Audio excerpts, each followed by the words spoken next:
Hi everyone, today I'm going to show you how to make some simple little duct tape flowers, and all the tools you're going to need are a pair of scissors, a pair that are sharp enough to cut through the tape easily, cheap pack of pencils, just dollar store pencils or a pen, whatever you want to use, and some duct tape, of course.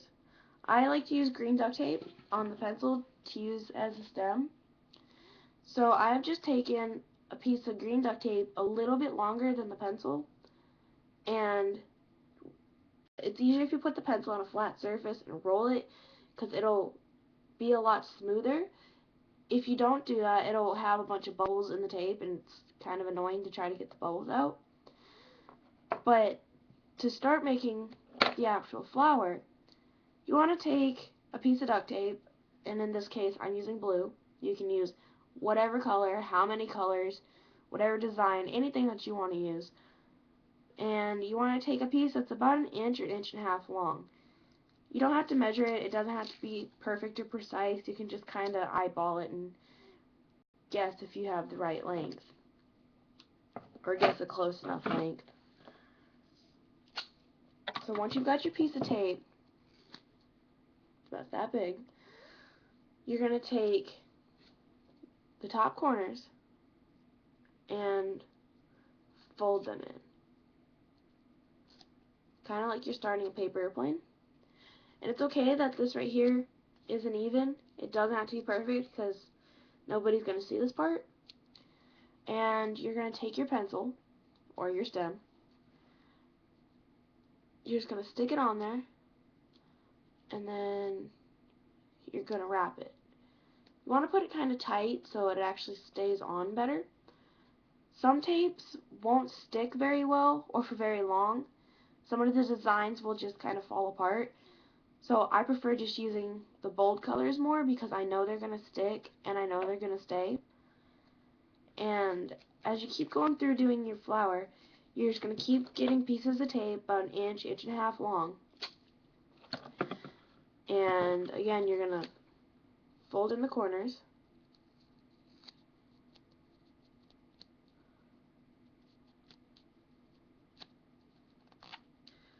And you're going to take your pencil. You're going to stick it on and wrap it.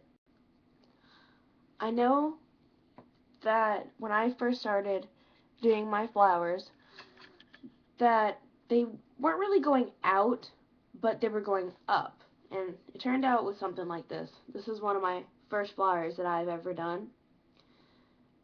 So they kind of just started going up because I hadn't figured out how to layer them.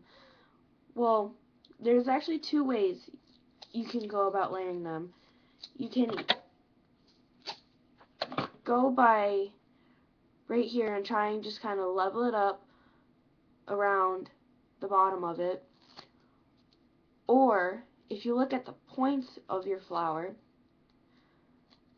you can kind of see if they're kind of even or if they're way off, and just kind of go with that to figure out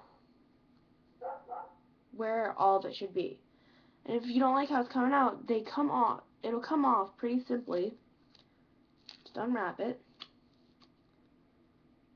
and put it where you want it. I know my friends have challenged me a couple of times to do more difficult things. I was challenged by a person to make a Pokemon ball because I know there's a lot of Pokemon fans out there. So I tried making it and I tried playing with it. And as I was playing with it, I just kind of figured it out. And this is the first one I did. Actually, it's the only one I've done. And I made a Pokemon ball.